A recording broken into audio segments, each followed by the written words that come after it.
What's up, guys? We are back with another Cosmic Legions Book 1 Hvalkatar review, and we're taking a look at the other big guy in this wave. So we've already looked at Slog. That means KRAGGNAR is on deck, and this is one of my most anticipated figures in this wave. I mean, I got his test shot, so that says enough that I went out of my way to get that test shot as well, because just everything about this guy looks cool to me. He does come in slightly oversized packaging for the line. It's not as big as Slog's, but it's big in a different way, bigger than the deluxe boxes. So you got him there in the window. We've got his hologram on the bottom with the Cosmic logo. One spine is going to give you his faction symbol as well as his bio. The other spine is going to give you the write-up for Hvalkatar Book 1. And then the back of the box gives us a nice big spread with all the cross-sell for everything that comes in this initial push. So yeah, let's do it. Let's pull him out and take a look. And here we go. Out of the package, our Cosmic Legions KRAGGNAR figure. Probably my most anticipated figure in this wave. He's up there with Slog for sure, but this guy was my priority when it came to getting a test shot. So he was the one I needed to have. If I could only get one, it had to be this guy. And I'm so happy to have the finished production piece here. He just looks awesome. That's really what it comes down to. He's got a crazy design. He's huge. He's got 4 arms. He's got an awesome color scheme. And I mean, yeah, he's big. He's a big figure, and I really enjoy the size on this one here. If you've got Mythic Legions Ogres, you kind of know what's going on with this guy, but he's also different. He's not exactly the same as those figures. So let's see what he can do, see how he moves around. We've got a head that can look up really good. His head sort of juts forward, so you do have that thing where if you twist it, it looks kind of weird. But he's also got this really great range of motion sideways. Like, he can look off to the side, so that swiveling issue isn't really an issue. And then he can look down really nicely too, so you can get some, like, foreboding shots where he's about to, whomp someone. Arms go out at the shoulders about that far. They swivel. You've got your single jointed. They're about 90 degrees. He does have these big gauntlets to deal with. You've got swivel at the elbow. The gauntlet is actually a separate piece. You've got hinges, you've got rotation at the wrist. He does, of course, have 4 arms. These are just normal arms. So they do everything that a regular arm does. They go in and out, they swivel, they've got an elbow. So you can swap these arms, and you really have no need to swap the arms. The hands, of course, are swappable, and the hands are different. These are style posy kind of hands, and these are full-on gripping hands. But he has 4 fully functional normal arms, and the range on the back is really good, so you can get him to sort of hang down if you want to have him relaxed, or have him up and looming. All kinds of crazy stuff with this guy. Where he's truly different from the mythic ogres is he has and I'm hesitant to call it this, he has a 2.0 style torso. He's not a 2.0 figure really, because he's an ogre, but he has a diaphragm cut, so it allows him to cinch side to side pretty good. It doesn't afford a great deal forward, but he does move forward decently enough in conjunction with that waist peg down there. But it's also a swivel point. You do have to watch that, because there's a good chance you'll pop the harness apart by swiveling too far. But you do have 2 separate points of movement when it comes to rotation. You can also swivel him at the waist as well and get him to lurch from side to side. So there is a lot of range for such a big, bulky figure.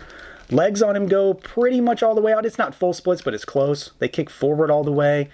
Not anything backwards. You've got a thigh twist. We've got single jointed, not 90 degree, but swiveling knees. And then you've got your standard ankles down here for Legion. So you've got the swivel at the top. We've got hinges. And then you've got pretty solid rocker down there too. So he's like I said, he's very familiar territory, but he's also a little bit something different too. I do like the range on the head in particular. I think that helps quite a bit for him, just to make him look a little bit more menacing, and also alleviate the concerns I have with figures who have heads that lurch forward. The arms are really good, especially that all 4 arms are capable of doing the exact same thing. The arms on the back are not different. They are regular arms. And then these new cuts at the torso for an ogre scale figure absolutely change the game when it comes to moving him around. Gives him more posability, and it makes him less of a brick when it comes to the torso. Now, as far as the overall look and feel, KRAGGNAR is probably going to be like one of the standouts of the wave for me. And I've kind of already said that for a number of reasons. Like, I just like the idea of this guy. That's why I went after the test shot. But he is incredibly unique. Like, this is a very specific looking character. He doesn't have any shared parts across this line yet. So he is unique for now.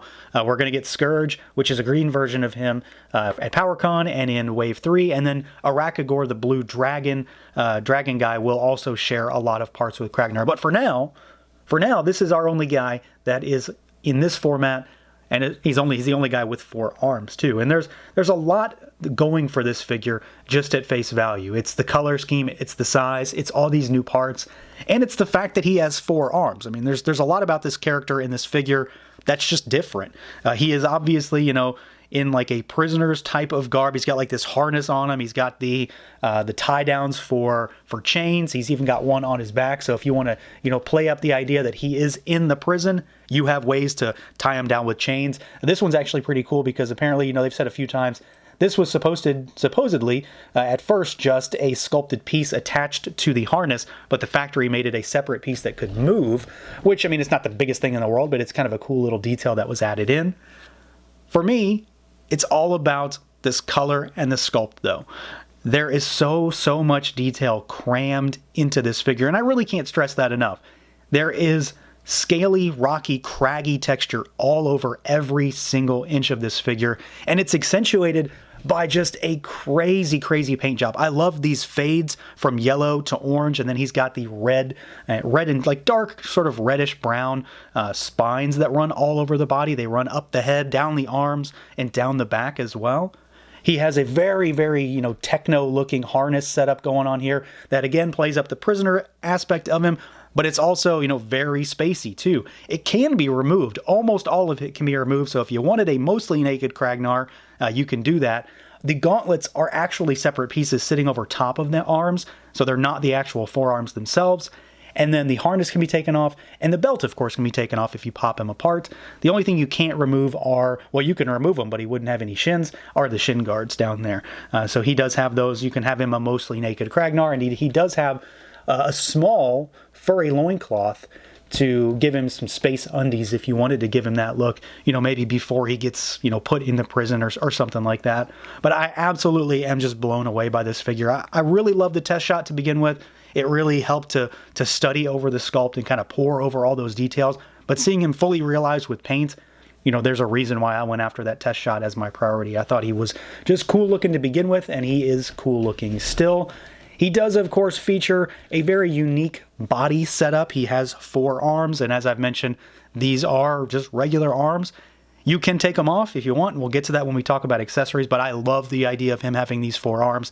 It makes him bulkier and beefier. He does look slightly larger than your average ogre scale figure as a result of this, because he does have a little bit more height if you want him to have a little bit more height.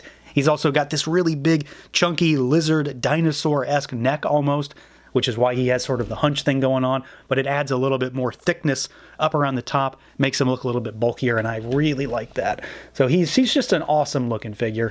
This is likely going to be my number 1 from this wave. I'll be surprised if I go a different way at the end of the day, but there's just so much to take in with this guy. The really cool armor, the great silver to orange comparison. He does have a few little blue hits as well to complement the orange, and it's just covered in sculpt, covered in detail, covered in paint, you know, the hallmark of 4 Horsemen stuff when it comes to Legions.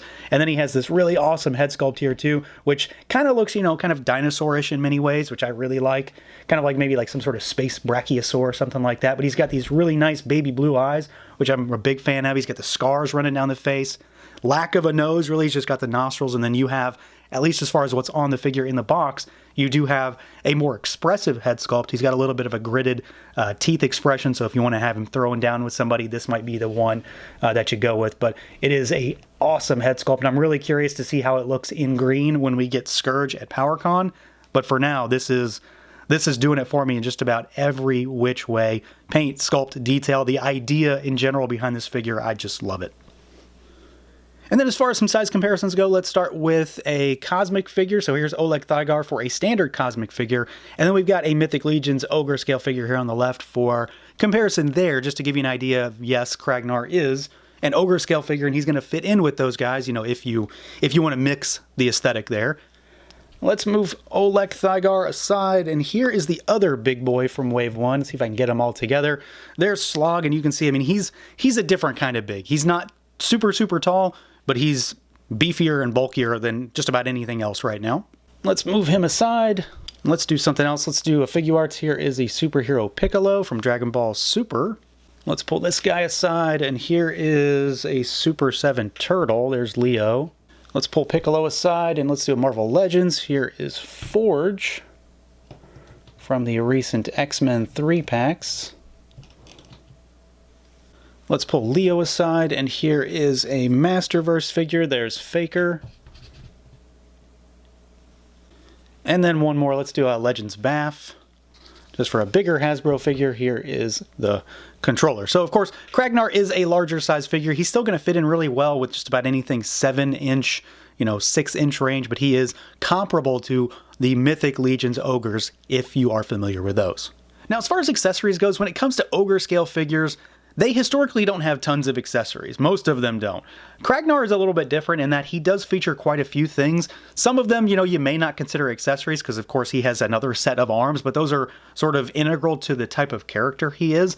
But as we've learned throughout the bios and then the upcoming PowerCon exclusive, there are characters and creatures like this that only have 2 arms as well. So you do have some interoperability when it comes to changing him up. To start with, we do get an extra head sculpt, and this is kind of like the docile head. This is definitely the more subdued look for KRAGGNAR, and I actually really like this one. He looks a little, a little perturbed, but he's also got some calmness to the sculpt, and I do really like that. It's subtle, but it's obviously very different at the same time because that other head has the little gritting of the teeth expression. He does get some extra hands, and of course, when you have the other arms on him, as they come in the box, they come with the Style Posey slightly gripping hands. You also get a set of fists, so you do have 6 total hands for him across the 4 different arms. And then we've also got his weapon here, which I do really like. It does look kind of small in his hands, but it's also very large at the same time. He's a big figure. So it's like this one-handed mace staff kind of thing. It's done up in silver with some gunmetal for the handle, and then you've got these like sort of copper rings on the inside. So I'm assuming this is some sort of like, maybe like an electro staff or something that is not just something to wallop another guy with. So I do like that. That's actually a pretty cool looking accessory. But he's topped off with another little thing that allows you to play up the idea of there being multiple types of creatures like this. So KRAGGNAR is, as he comes with the 4 arms, he's a tetraderm. And we've learned that through the bios and with the upcoming Scourge figure that there are other creatures that are called duoderms. And he comes with these little plugs back here that you pop into the back. So they're just the ways to sort of finish out the figure and clear up and clean up those armholes, basically. So you just pop those in and they complete him, and they fill out the spines that run down the back. So if you want to have a KRAGGNAR that only has 2 arms, you can do that without having the holes in the back. I mean, it's not like you're going to really see them anyway, but I do like the fact that they include this just for it to be a more complete figure. And if, of course, you're going to get multiples of this guy, you can have versions that have the 4 arms, versions that don't have them, and you can kind of mix and match. Get one that has 3 arms or something and he lost one, something like that. So you do get a lot of ways to change him up and make him into an almost entirely different kind of creature if you want. So yeah, overall, I really like KRAGGNAR. I think I've kind of made that clear. He was my priority choice when it came to going after test shots. I think that says enough on its own. But this painted production model is just blowing me away. I think he looks absolutely fantastic. The paint on him in particular is fantastic. It's so good. He's got so many different shades and all this blending of colors. Of course, he's a big orange rocky alien, so I'm very interested to begin with just because I love this color scheme. But I also love the sculpt. I love the idea of having this big 4-arm brute, or you can make him into a 2-arm guy. You've got this really cool techie armor, and he still has a loincloth, so there's like some very, spacey, but also like barbarian vibes going on with this guy. And I think he just looks awesome. He's going to loom over everybody in Cosmic Wave 1, and he's going to kind of set the tone for what we can expect for the bigger guys in Cosmarium. So that's going to do it for this look at the Cosmic Legion's KRAGGNAR. Let me know what you guys think. Feel free to like, comment, subscribe, and share, and until next time.